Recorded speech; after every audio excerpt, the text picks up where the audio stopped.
अंदर विद्यमान परम चेतना को मेरा प्रणाम। क्या पूछ रहे थे? मैं पूछ रहा था निर्वाणा की डेफिनेशन क्या है, निर्वाणा क्या कहलाता है, और या निर्वाणा किस स्टेट को अपन किस स्टेट को बोलते हैं? तो निर्वाणा जो शब्द आया है वो जैनिज्म से आया है, जितना मुझे पता है। दूसरी चीज, निर्वाण इज इक्वल्स टू मोक्ष बोल सकते हो आप, कि मोक्ष शब्द को ही निर्वाण से ड्राइव किया गया है, ये शब्द भी आप बोल सकते हो। अब बात आती है कि निर्वाणा होता क्या है, और क्या निर्वाण उस स्टेट को बोलते हैं जो अभी आपने पूछा था मुझे, कि जब गुरुजी सब बोध हो जाए या सब सुख दुखों के ऊपर उठ जाए, तो क्या वो निर्वाण है? नहीं। आप इसको, जो आजकल बहुत शब्द चल रहा है, इसे आप एनलाइटमेंट बोल सकते हो, कि व्यक्ति सब चीजें जाग चुका है, जागृत अवस्था में आ चुका है। किंतु निर्वाणा वो स्टेट है जब जगत की सारी इंद्रियों का खेल लेना बंद कर दो, यूज लेना सब बंद कर दो, अकॉर्डिंग टू मी ओनली, है ना, मेरे अनुसार से।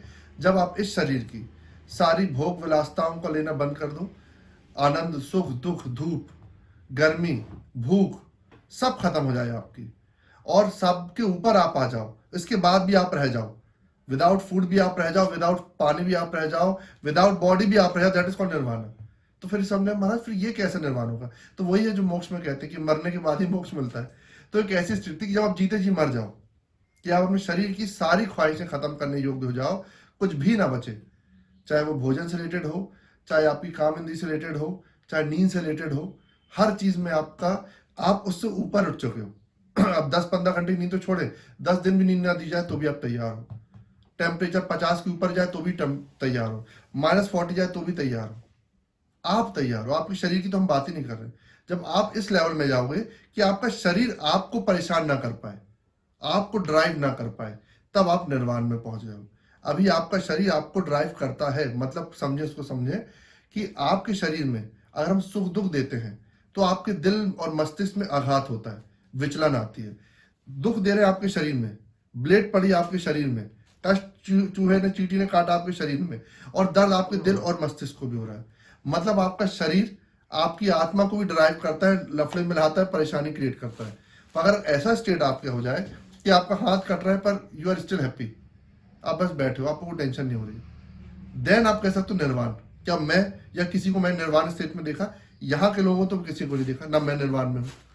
तो वो निर्वाण स्टेट जो है, मेरे हिसाब से वो स्टेट है कि जब आपका सारा खेल यहाँ का खत्म हो जाए, टोटली आप इससे बहुत ऊपर चले आओ, दैट इज कॉल्ड निर्वाण। और मोक्ष और निर्वाणा में क्या अंतर है, या कोई अंतर नहीं है। में क्या अंतर है? हाँ, एनलाइटमेंट जो शब्द है, जो अभी बहुत चलता है ना, बड़ा हॉट सब्जेक्ट है एनलाइटमेंट। और तो एनलाइटमेंट को ये बोल सकते हैं कि ऐसा व्यक्ति, एनलाइट है ना, अगर लाइट शब्द से अपन समझ में आ रहा है, ऐसा व्यक्ति जो जाग चुका हो। अब या तो स्वतः जागा होगा खुद से ध्यान करके, या तो समाज से ग्रहण करके जागा होगा। दोनों ही अवस्था में जागरण को आप अभिवादन करें। जब कोई भी जागे, कैसे भी जागे, अलार्म लगा के जागे या विदाउट अलार्म लगा के जागे, दोनों में उसकी तारीफ की जाए कि भाई 4 बजे आप जागे, ये इंपॉर्टेंट था। आप पढ़ाई कर रहे हो, आप 4 बजे जाग गए, 3 बजे जाग गए। तो कोई व्यक्ति अगर कहता है कि मैं समाधि में था, मैं ध्यान में था और मैं जागा और मुझे ज्ञान प्राप्त हुआ, उसको भी अभिवंदन करो, उसको भी तारीफ करो, उसका भी आदर करो। और कोई व्यक्ति बोला कि मैंने किताबों को पढ़ा, शास्त्र पढ़ा, बहुत सारा किताबों का ज्ञान लिया और उसके बाद मुझे कुछ इंसाइट हुआ और मैं जागा, उसकी भी तारीफ करो, उसका भी अभिनंदन करो। तो दोनों तरीके का जो जागना है, जागना बस ये है कि जहां पे आम इंसान किसी ना किसी स्टेट में आता है, एक ऐसी स्टेट आती है जहां पे वो कहता है कि मुझे समझ में नहीं आ रहा मैं क्या करूं, बस इस शब्द को समझ जाए, मैं समझ में नहीं आ रहा गुरुजी मैं क्या करूं, दिशाहीन हो गया हूं, क्या कौन सा एक्ट करूं, क्या करूं, मैं समझ नहीं पा रहा, रिस्पॉन्स क्या करूं, कुछ समझ में नहीं पा रहा, लाइफ के इस पड़ाव में आ गया हूं। ये आम इंसान हो गया।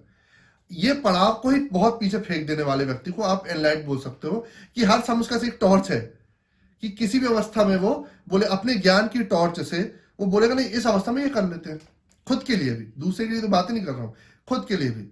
मृत्यु आते समय भी बोले हाँ ये कर लेते हैं, ये समय भी मैं ये कर लेता हूं, सुख में भी ये कर लेता हूं, दुख में भी ये कर लेता हूं, और हर समय वो अच्छा करेगा, मतलब बेस्ट ऑफ बेस्ट करेगा, अपने शरीर का, अपने जीवन का, अपने मस्तिष्क का सबसे बेस्ट रिजल्ट देगा हर समय।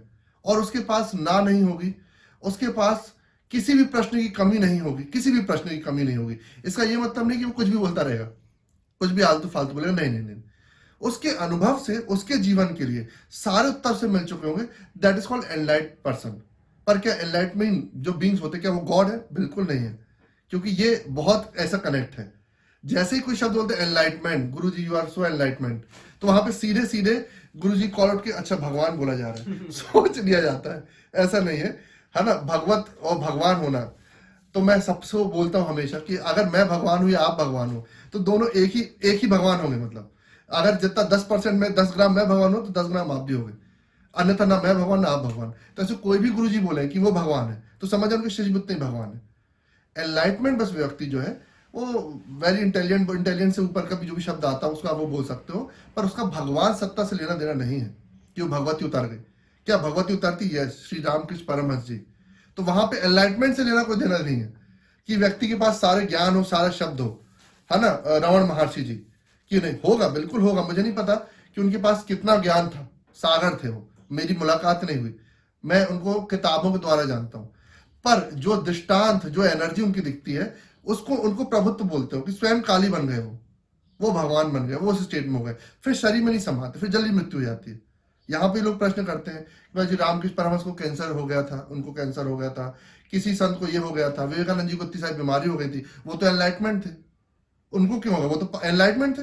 अब एनलाइटमेंट तो भगवान बन गए, तो भगवान को ठीक नहीं, इसलिए वो भगवान नहीं बने, पर ऊर्जा के इस लेवल में पहुंच गए कि शरीर की क्षमता ही खत्म हो गई, हैसियत खत्म हो गई कि शरीर में बांध पाए श्री रामकृष्ण परमहंस जी को, विवेकानंद जी को, रमण महर्षि जी को नहीं। वो फिर शरीर आपका सब करने लगा, एनर्जी इतनी हाई लेवल की आपकी हो गई और वो ब्लास्ट करेगी आपके टायर में। आप 35-40 हवा भरवाओ, ठीक है, 50-60-70 करोगे, फट जाएगा वो।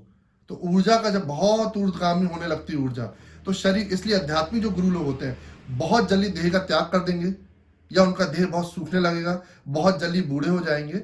जो बहुत एकदम से एनर्जी ध्यान के द्वारा पाई है, साधना के द्वारा पाई है, उनका शरीर एकदम से श्रेड हो जाता है, बहुत जल्दी श्रेड होता है। इसका यह मतलब नहीं है कि उनके शरीर में ताकत नहीं है या वो दम नहीं है कि वो शरीर को कंट्रोल कर पाए, चाहती नहीं है शरीर को कंट्रोल करने की। अगर वो चाहेंगे तो वो भी मेंटेन कर सकते हैं, पर उनकी चाहती नहीं बची है कि मैं अपने हेयर फॉल में कंसर्न करूं, है ना, बॉडी में कंसर्न करूं, मसल्स में। उनकी चाहती खत्म हो चुकी है, और उनकी चाहत जो बड़ी चाहत हो चुकी है उसका बहुत बड़े लेवल में ऊर्जा को बढ़ा रहे हैं। तो उनकी ऊर्जा इसमें चले जाती तल में कि शरीर में वो हलचल, दम ही नहीं बचती शरीर में, इन शॉर्ट। तो ऐसा व्यक्ति जो प्रभुत्व को प्राप्त करता है, होता है, वो प्रभु कृपा से होता है कि प्रभु को प्राप्त करना और प्रभु में हो जाना। क्या आप पूर्णतः ब्रह्म बन सकते हो? दुनिया कोई व्यक्ति नहीं बन सकता, कोई भी, अकॉर्डिंग टू मी। चाहे कोई भी बोल दे, कितने भी बड़े ऋषि मुनि ज्ञानी बोल दे कि मैं भगवान बन गया, नहीं। अगर बने हो तो आप जितने भगवान उतने ही आपकी शिष्य, बस इसको बस ध्यान रखा जाए। कभी भी मैं बनूं और आप ना बनो, ऐसा हो ही नहीं सकता। मतलब यह है कि भगवान का पार्टिकल हम सब में है, हम सब उतने ही पार्ट है भगवान के। सिर्फ जब जाग जाते हैं तो ऐसा लगता है कि यार भगवान की झलक आने लगी है, क्योंकि इनसाइट जो है, ट्रू इनसाइट आना शुरू हो जाता है, गीता सही बहना शुरू हो जाती है। जो दिल में है वही बात आती, मक्खन लगाने वाली बात खत्म हो जाती है, ऊपर का रैपर खत्म हो जाता है, कॉपी पेस्ट करना खत्म हो जाता है। फिर लोग भाषण में या आध्यात्मिक जब स्पीच देते हैं, जैसे आप मुझे सुनते हैं, तो मैं वो कॉपी वर्जन नहीं देता हूँ, कृष्ण ने ऐसा कहा, उनने ऐसा कहा, इन गुरु ऐसा नहीं। आपको फिर रियल विजन आना शुरू हो जाता है, तो उससे आप बोल सकते हैं हाँ ये गुरुजी जाग चुके हैं, मनुष्य हैं पर मनुष्य के अच्छी अवस्था के ऊपर पहुंच गए जिसमें उनकी जागृति है और वो अब हम लोग को जगा सकते हैं। That's it. उसको आप एनलाइटमेंट बोलते हैं। जाग कैसे जा सकता है? तो वही मैंने 2 तरीके बताए, स्वतः ध्यान या समाधि के द्वारा जागा जा सकता है, या किताबों के शास्त्रों के द्वारा भी जाना जा सकता है। पर जब मैंने देखा अनुभव के हिसाब से कि जो लोग किताबी ज्ञान से जागते हैं, उनमें एक नेगेटिव पॉइंट मुझे दिखा, अहंकार रह जाता है। जो मुझे दिखा कि बहुत सारे ऐसे ज्ञानी हुए जिन्होंने खूब सारा किताब पढ़ा, पूरे शास्त्र पढ़ डाले, और उनको नॉलेज भी हो गया, जन्म मरण का भी नॉलेज हुआ, किताबों द्वारा हुआ। उसे एनलाइटमेंट आप नहीं बोलोगे, आम इंसान नहीं बोलेगा, पर मैं उसको भी एनलाइटमेंट की श्रेणी में रख सकता हूँ। चलो भाई बहुत कुछ उनको ज्ञान बोधित आ गया है, पर उनमें अहंकार रह जाता है। और जब कोई सेल्फ से जागता है, ध्यान से जागता है, समाधि से जागता है, खुद की तपस्या जागता है, उसमें अहंकार नहीं रह पाता है, क्योंकि उसकी जो जागने की अवस्था यहाँ पे है वो किताबों से नहीं ली उसने, उधार लेके काम ही नहीं हुआ उसका, वो सारा काम खुद ही से हुआ है। तो उसने जब सारे इमोशन को तोड़ ताड़ के रख दिया ना, तभी वो जाग पाया, सभी उस इमोशन में आया। और जो किताबों से पढ़ता है तो उसे बहुत सारे इमोशन को हटाना नहीं पड़ता है, बस धैर्यता चाहिए होती है, ज्ञान बल चाहिए होता है ना, तपश्चर्या में बैठना होता है कि बहुत देर तक पढ़ रहा है, दैट्स इट। यहाँ सब खत्म करना होता है, सारे अहंकार, क्रोध, काम सब खत्म, तभी ध्यान समाधि में जाओगे। कोई भी एक इमोशन आपका टिक टिक कर रहा है, आप समाधि स्टेट में पहुंच ही नहीं पाओगे। समाधि में पहुंचो नहीं तो वही एनलाइटमेंट जो आप शब्द बोल रहे हो वहां तक पहुंच ही नहीं पाओगे आप। तो हर व्यक्ति एनलाइटमेंट हो सकता है, पहली चीज। घर में हो सकता है, दूसरी चीज। एसी में बैठ के हो सकता है, तीसरी चीज। इस किसी भी व्यक्ति को, मेरे हिसाब से, मेरा अनुभव है कि किसी भी व्यक्ति को एनलाइटमेंट होने के लिए, हिमालय में जाने के लिए, किसी महान योगी के अधीन होने की आवश्यकता नहीं होती। हाँ, सही टेक्निक की आवश्यकता बिल्कुल होती है, सही चित्त की आवश्यकता बिल्कुल होती है, और सही मन की आवश्यकता बिल्कुल होती है।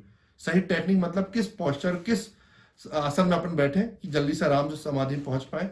सही टेक्निक जिसे अपन बोल रहे हैं, सही आसन के बाद हो गया सही मन, कि आपका जो मन का तल हो, या उस समय जो आपका विचारधारा चल रही हो प्रभु के बारे में, स्पिरिचुअलिटी के बारे में, वो बड़ा क्लियर हो कि मैं जीवन से क्या चाहता हूं। तो उसे मेंटल स्टेट, सही शब्द बोला जाए तो मेंटल स्टेट आपका उस समय बिल्कुल परफेक्ट होना चाहिए जब आप समाधि में एंटर करने वाले हो। तो मेंटल स्टेट आपका परफेक्ट हो। दूसरा, सही पोस्चर आपका होना चाहिए। और इसके बाद आपका अपनी बॉडी से बहुत गहरे से कनेक्शन होना चाहिए कि अपनी बॉडी को आप छोड़ भी पाओ, और अपनी बॉडी को आप स्वतः तौर पे सारे के सारे आप उसको नियम फॉलो करने आराम से बोल पाओ कि चलो मैं सांस स्लो कर रहा हूं, अब मैं गहरी अवस्था में जा रहा हूं, मैं अपने एक एक नाखून को बोध कर रहा हूं, हृदय को बोध कर रहा हूं, बालों को भी बोध कर रहा हूं, हर चीज को आप बोध कर रहे हो, और फिर मैं बोध से हट रहा हूं, अब मैं सबको छोड़ रहा हूं, मैं छोड़ रहा हूं, सब छोड़ रहा हूं। इतना कंट्रोल हो। तो जब आपका मन सही स्टेट में है, पोस्चर सही स्टेट में है, और आपकी पूरी बॉडी पे आपका कंट्रोल फुल है, आप बस समाधि में एंटर हो। अब जब समाधि में एंटर हो गया तो आप बहुत सारा खजाना खुद के पास से आप लेके आ जाओगे। जब भी आप उठोगे लोग आपसे पूछेंगे और आप बस बोलते चले जाओगे, और बोलते चले जाओगे, और बोलते चले जाओगे। कुछ भी नहीं बचेगा आपके पास कि आप रुक ही नहीं सकते आप। इसलिए आप देखोगे जो भी साधु संत, जो भी सही जागृत साधु संत होते हैं, जैन मुनि में बहुत सारे मुनिषी होते हैं, 80% मुनिषी लोग सब आपको स्पीचेस देते हैं। वो जाग चुके हैं, जो जिन्हें साधना करी है वो स्पीचेस देते ही रहेंगे, सिर्फ वही देते हैं। गौतम बुद्ध जाके स्पीचेस ही दे रहे हैं, ओशो जी भी स्पीचेस ही दे रहे हैं। इनमें से कोई भी आपको लड्डू, भभूत, चेन या चमत्कारी चीज नहीं देगा। They are real enlightenment beings. वो इंसाइट देंगे, ज्ञान की धारा देंगे कि ऐसे जीवन को जिया जा सकता है, ऐसे चला जा सकता है। और जो चमत्कारी बाबा है जो आपको लड्डू देंगे, भभूत देंगे, उससे कुछ नहीं होने वाला। आप 10 बार भभूत खा लो उनकी, क्या आप गौतम बुद्ध बन जाओगे? नहीं बनोगे। कलेक्टर बन जाओगे? नहीं बनोगे। पर वहीं पे आप किसी भी जागृत व्यक्ति के प्रवचन सुनते हो तो आप बिल्कुल जाग पाओगे। और जागने के साथ, चाहे वो रमन महर्षि जी हो, इन सबको उन्हीं श्रेणी में लेता हूं, चाहे गौतम बुद्ध जी हो, चाहे आप महावीर जी हो, जब इनको आप सुनते हो तो सुनने के बाद उनके शब्दों को अगर आप यथार्थ कर देते हो, अपने जीवन उतार लेते हो, तो बिल्कुल आप अलग लेवल पर पहुंच जाते हो।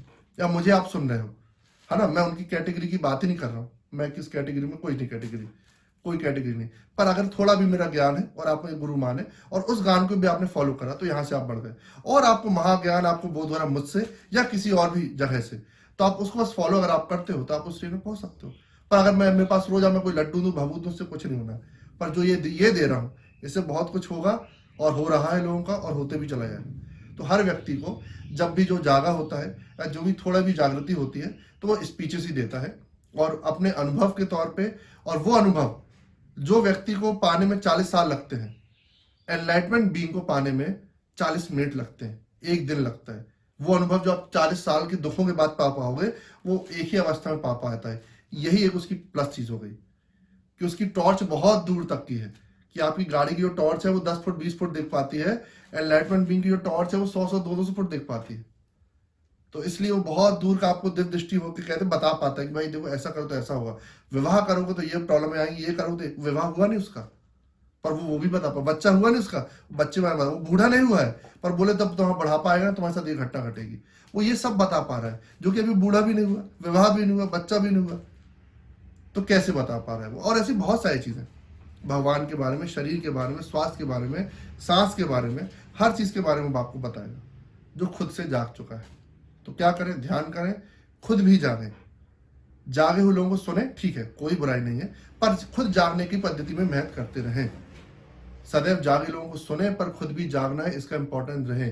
कि मम्मी पापा 4 बजे उठ के काम कर रहे हैं, उनकी तारीफ आप रोज करो, मम्मी पापा 4 बजे उठते, 4 बजे, पर आपको भी 4 बजे उठना है एक दिन।